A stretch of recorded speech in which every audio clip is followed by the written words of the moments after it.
கர்த்தருக்கு ஸ்தோத்திரம். ஆண்டவருக்கே மகிமை உண்டாவதாக. இயேசு ஆசீர்வதிக்கிறார் நேரம் என்ற நிகழ்ச்சியில் நாம் இணைந்திருக்கிறோம். இன்றைக்கு தேவ ஊழியர்கள் ஜெப ஐக்கியத்தினுடைய பொதுச் செயலாளர் சுவிசேஷகர் டாக்டர் எஸ் மங்களராஜ் டேவிட் ஐயா அவர்கள் தேவ செய்தியை கொடுக்க இருக்கிறார்கள். அவர்கள் தேவ செய்தியின் மூலமாக நாம் இன்றைக்கு ஆறுதல் அடையவும் ஆசீர்வதிக்கப்படவும் போகிறோம். செய்தியின் தலைப்பு கர்த்தரோடு நாம் இருக்க வேண்டும் என்கிற தலைப்பிலே நாம் இன்றைக்கு கேட்க இருக்கிறோம். கர்த்தர் உங்களை தொடர்ந்து ஆசீர்வதிப்பாராக. மகிமை கர்த்தருக்கே. God bless you.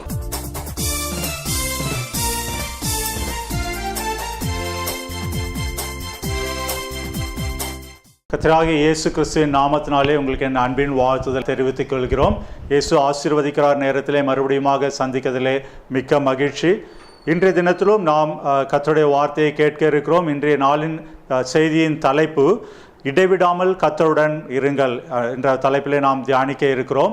நாம் எப்பொழுதும் தேவனோடு உறவாடுகிற பிள்ளைகளாக, எப்பொழுதும் அவருடைய சன்னிதானத்திலே அவரை ஆராதிக்கிற பிள்ளைகளாக, அவரோடு இணைந்து இருக்கிற பிள்ளைகளாக காணப்பட வேண்டும். அதை குறித்து தான் நாம் தியானிக்கிறோம். எவ்வண்ணமாக நாம் தேவனோடு இணைந்து இந்த உலகத்திலே பிரயாணிக்க முடியும், எப்படி நம்ம அவரோடு இணைந்து நம்முடைய காரியங்களை செய்ய முடியும் என்பதை இன்று நாளிலே தியானிக்க இருக்கிறோம். முதலாவதாக நாம் தியானிக்க இருக்கிறது இடைவிடாமல் ஜெபம் பண்ண வேண்டும் என்ற காரியத்தை குறித்து நாம் தியானிக்க இருக்கிறோம். வாசிக்க கேட்போம். கொலோசையர் 4ஆம் அதிகாரம் 2ஆம் வசனம். இடைவிடாமல் ஜெபம் பண்ணுங்கள், ஸ்தோத்திரத்துடன் ஜெபத்திலே விழித்திருங்கள். ஜெபத்திலே விழித்திருங்கள். இந்த இடத்துல காணப்படுகிறது நம்ம என்னன்னு பார்த்தோம் அப்படின்னு சொன்னா, இடைவிடாமல் ஜெபம் பண்ண வேண்டும் அப்படின்னு சொல்லியிருக்கிறோம். அப்ப கர்த்தரோடு நாம் இணைந்து இருக்க வேண்டும் என்றால் முதலாவதாக நாம் செய்ய வேண்டிய காரியம் இடைவிடாமல் ஜெபிக்கிறவர்களாக, அந்தி சந்தி மத்தியான வேளைகளே நாம் ஜெபிக்கிறவர்களாக காணப்பட வேண்டும் அப்படின்னு சொல்லி இயேசு கிறிஸ்து இந்த உலகத்தில் இருந்தபோது அதிகாலையிலே ஜெபித்தார், இரவிலே ஜெபித்தார் அப்படின்னு சொல்லி நம்ம பார்க்கிறோம். அப்பேற்பட்டதான அந்த ஜெப ஜீவியம் நம்முடைய வாழ்க்கையில காணப்படுகிறதா?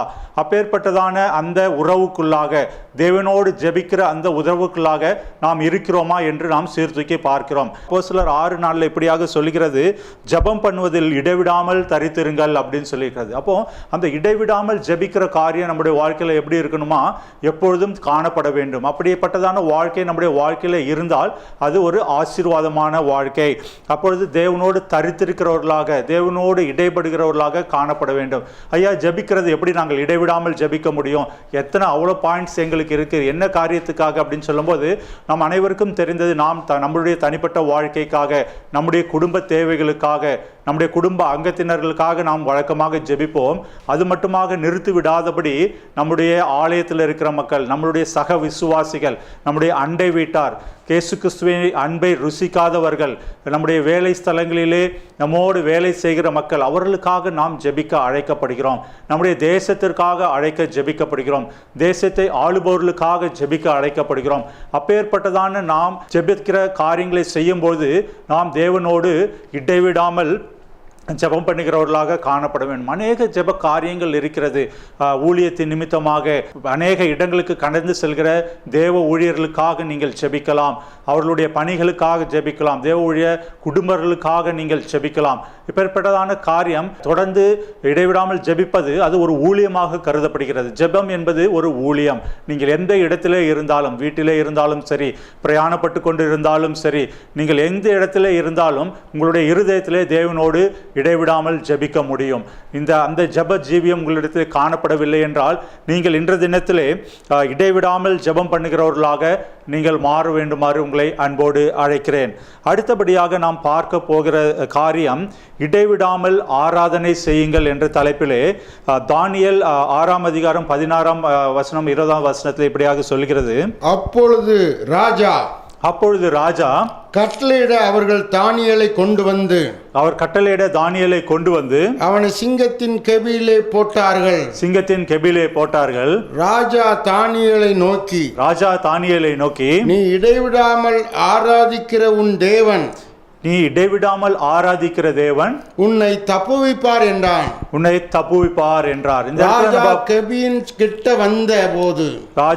கிட்ட வந்த போது துயர சத்தமாய் துயர சத்தமாய் தானியேலை கூப்பிட்டு தானியேலே ஜீவனுள்ள தேவனுடைய தாசனை, தானியேலே ஜீவனுள்ள தேவனின் தாசனே, நீ இடைவிடாமல் ஆராதிக்கிற உன் தேவன் உன்னை திங்கங்களுக்கும் தப்புவிக்க வல்லவராய் இருந்தாரா என்று தானியேலை கேட்டார். இந்த இடத்துல பார்க்கிறோம், ராஜா மறுபடியும் கேட்கிறார், நீ இடைவிடாமல் ஆராதிக்கிற தேவன் சிங்கங்கள் வாயிலிருந்து உன்னை தப்புவிக்க வல்லவராய் இருந்தாரா அப்படின்னு சொல்லிக்கிறார். அப்போ நம்மளோட அடுத்த காரியம் நம்ம என்ன பண்றோம், இடைவிடாமல் ஆராதனை செய்கிறவர்களாக காணப்படும். அப்போ இடைவிடாமல் ஆராதனை செய்யும் போது நாம் இடைவிடாமல் கர்த்தரோடு தரித்திருக்கிறவர்களாக நாம் காணப்படுவோம் அப்படின்னு சொல்லி இந்த இடத்துல நம்ம பார்க்கும்போது அந்த இடத்துல தானியேலுக்கு வந்த பெரிய ஒரு ஆபத்து. அவரை அந்த ராஜா வந்து சிங்க கெபியில அந்த இடத்துல போடுறாரு. இருந்தாலும் தேவன் அந்த இடத்துல என்ன பண்றாங்க, சிங்கங்களின் வாயை கட்டி தானியேலை அந்த இடத்துல பாதுகாக்கிறார் அப்படின்னு சொல்லி பார்க்கிறோம். அந்த இடத்துல இரண்டு காரியங்கள். அவர் தானியேல் தேவனை ஆராதிக்கிறவராக காணப்படும் பொழுது அந்த புறஜாதியான ராஜா தேவனை குறித்தான சாட்சி கொடுக்கிறத காரியத்தை பார்க்கிறோம். அங்கிருந்து சூழ்ந்திருக்க மக்களும் மெய்யான தேவன் என்பதை அவர்கள் அணிந்து கொள்கிறதை நாம் காணுகிறோம். எப்பேற்பட்டதான ஸ்லாக்கியத்தை பார்த்தீர்கள். அவர்களுக்கு அந்த ஆராதனை செய்ய வேண்டும் என்ற அந்த வாஞ்சை, தேவனுடைய சன்னிதானத்திலே தரித்திருக்க வேண்டும் என்ற அந்த வாஞ்சை எப்பொழுதும் வயதான காலத்திலே அவர்களுக்கு இருந்தது அப்படின்னு சொல்லி பார்க்கிறோம். நம்முடைய வாழ்க்கையில எப்படியாக நாம் காணப்படுகிறோம்? தேவனை ஆராதிக்கிறவர்களாக, தேவனுக்கு துதி செலுத்துகிறவர்களாக, அவரோடு ஐக்கியப்படுகிறவர்களாக நாம் காணப்படுகிறோமா? அதற்கு ஏதாவது தடை நம்முடைய வாழ்க்கையில காணப்படுகிறதா அப்படின்னு சொல்லி பார்க்கிறோம்.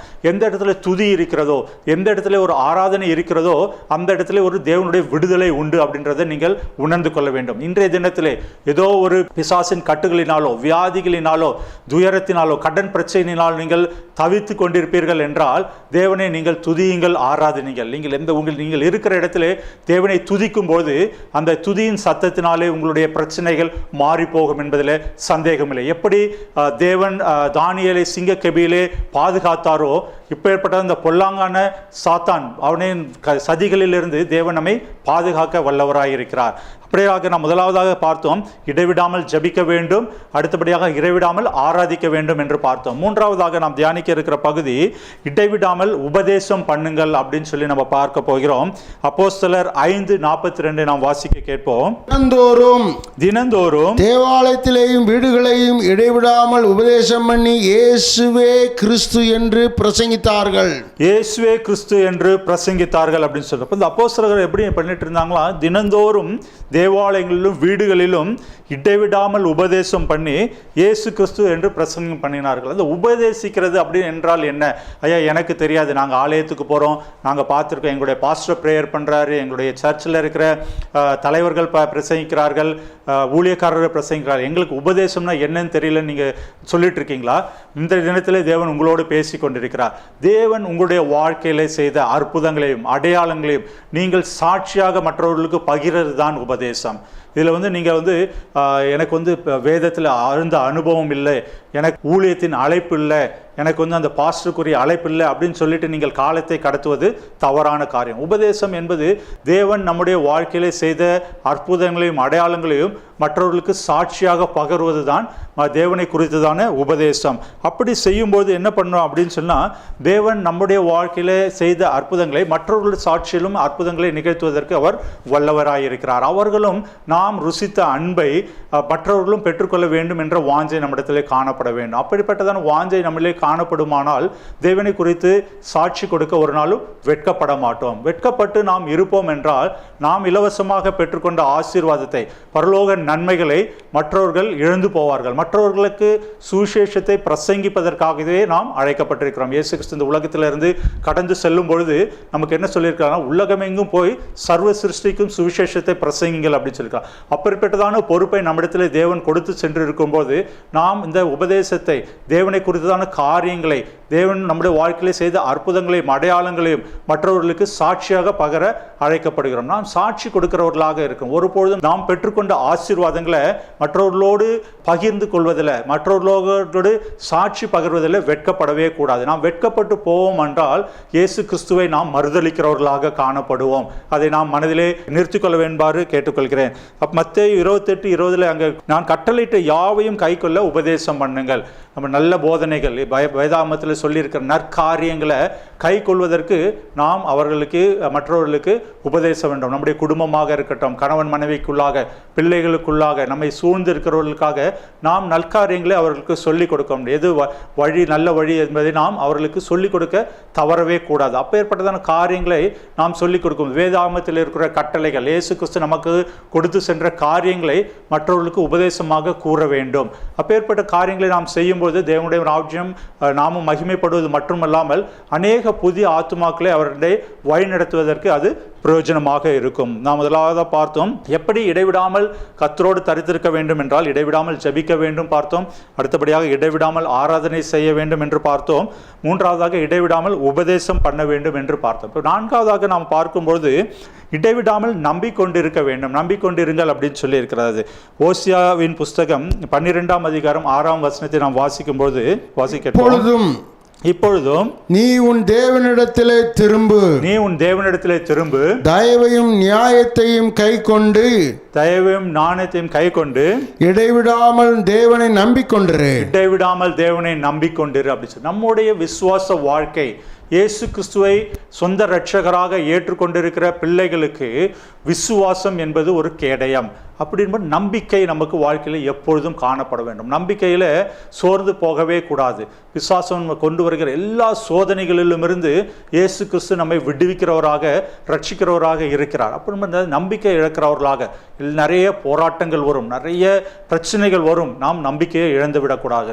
என்னுடைய குடும்பத்தில் இந்த காரியம் நடக்குமா, என்னால் இந்த பொருளாதார சூழ்நிலையிலிருந்து மீண்டு வர முடியுமா, நான் இந்த தேர்விலே வெற்றி பெறுவேனா அப்படின்னு சொல்லி அநேக காரியங்கள் நம்மை கொண்டு வந்து நெருக்கும் போது நாம் நம்பிக்கையை இழக்கிறவர்களாக காணப்படக்கூடாது. நாம் எப்பொழுதும் எப்படியா இருக்க வேண்டுமா, தேவனுடைய கிருபை தயவை பெற்றவர்களாக அவரை நம்பி இருக்கும் பொழுது எப்பொழுதும் என்ன பண்ணுமா, இடைவிடாமல் அவரை நம்பிக்கொண்டிருக்கிறோம். கொஞ்சம் ஒரு கேப் விட்டும் அப்படின்னாலுமே சத்ருவானவன் நம்முடைய சிந்தனைக்குள்ளாக வந்து நம்முடைய நம்பிக்கையை குலைத்து போடுகிறவனாக காணுவான். அது பொல்லாத பிசாசனுடைய தந்திரம்.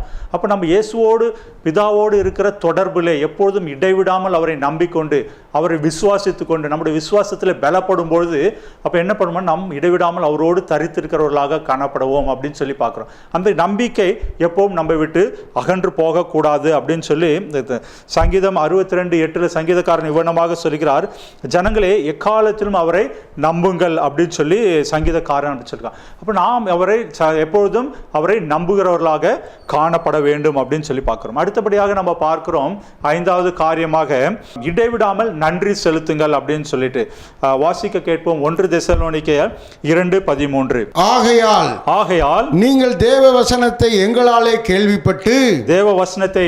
கேள்விப்பட்டு ஏற்றுக்கொண்ட போது அதை மனுஷர் வசனமாய் ஏற்றுக்கொள்ளாமல் தேவ வசனமாகவே ஏற்றுக்கொண்டதினாலே நாங்கள் இடைவிடாமல் தேவனுக்கு ஸ்தோத்திரம் செலுத்துகிறோம். அது மெய்யாகவே தேவ வசனம் தான். போதும். விசுவாசிக்கிற உங்களுக்குள்ளே அது பேலன்ஸ் செய்கிறது. அப்படி பார்க்கிறோம். அப்போ நம்ம என்ன பண்ணணும், எப்படி இருக்கணும், இடைவிடாமல் சோஸ்திரம் செலுத்தி நன்றி செலுத்துகிறவர்களாக காணப்படுகிறோம். அந்த பழைய ஏற்பாட்டு காலத்தில் நம்ம பார்க்கிறோம், அவர்கள் மிருகங்களையும் காளைகளையும் கொண்டு வந்து என்ன பண்ணா பலி செலுத்தினார்கள் அப்படின்னு சொல்றோம். இப்படி இருக்க நம்ம புதிய ஏற்பாட்டு காலத்தில் இயேசு கிறிஸ்து நமக்காக மரித்தார், நமக்காக உயிரோடு எழுந்தார், நம்முடைய பாவங்களை அவர் மன்னித்து விட்டார். யாம் இப்பொழுது செய்ய வேண்டிய பலி என்ன அப்படின்னு சொல்லிங்கன்னா சோஸ்திர பலிகளை எடுக்கும். எந்த நேரமும் 24 மணி நேரத்தில் எப்பொழுதெல்லாம் நேரம் கிடைக்கிறதோ அப்போதான் தேவனை சோஸ்திரிக்கிறவர்களாக காணப்பட வேண்டும். தாழ்த்தி தேவனிடத்தில் ஒப்படையுங்கள், அப்பொழுது தேவன் தாமே அதற்குரிய வல்லமை உங்களுக்கு தருகிறதற்கு அதிக விஷயமாய் இருக்கிறார். நாம் தலைகளை தாழ்த்தி ஜெபம் செய்வோம். எங்கள் அன்பின் பரலோக தந்தை, அப்பா, இந்த நேரத்திற்காக உமக்கு நன்றி செலுத்துகிறோம். இடைவிடாமல் உமோடு நாங்கள் தரித்திருப்பதற்கு நாங்கள் என்னென்ன காரியங்களை செய்ய வேண்டும் என்பதை தகப்பனே நீர் எங்களுக்கு வெளிப்படுத்தின அதற்காக உமக்கு நன்றி செலுத்துகிறோம். அப்பா, எங்களுடைய வாழ்க்கையில் ஜெபிக்க முடியவில்லை, ஆராதனிக்க முடியவில்லை, நன்றி செலுத்த முடியவில்லை, மற்றவர்களுக்கு சாட்சியாக உபதேசம் பண்ண முடியவில்லை, எப்போதும் நம்பிக்கொண்டு இருக்க முடியவில்லை என்று யாராவது மனசஞ்சலத்தோடு இந்த இடத்தில் காணப்பட்டால் நீர் அவர்களோடு இருந்து தகப்பனே அவர்களுக்கு வேண்டிய ஆவிக்குரிய பலனை நீர் கட்டளையிடுமாறு ஜெபிக்கிறோம். அவர்களுக்கு சத்ருவானவன் கொண்டு வர எல்லா சோதனைகளிலும் நீர் விலைக்கு காத்துக்கொள்ள வேண்டுமாறு ஜெபிக்கிறோம். நீர் அவர்களோடு இருந்து தகப்பனே அவர்களுடைய குடும்ப காரியங்களில் தேவைகளில் நீர் பரிபூர்ணமாய் இருக்க வேண்டுமாறு நாங்கள் ஜெபிக்கிறோம். இயேசு கிறிஸ்து மூலம் ஜெபிக்கிறோம் நல்ல பிதாவே, ஆமேன். கர்த்தர் தாமே உங்களை ஆசீர்வதிப்பாராக. தொடர்ந்து கர்த்தருடைய வார்த்தையிலே நிலைத்திருங்கள். அவரோடு இடைவிடாமல் ஜெபத்திலே தரித்திருக்குமாறு உங்களை அன்போடு கேட்டுக்கொள்கிறோம். ஆமென்.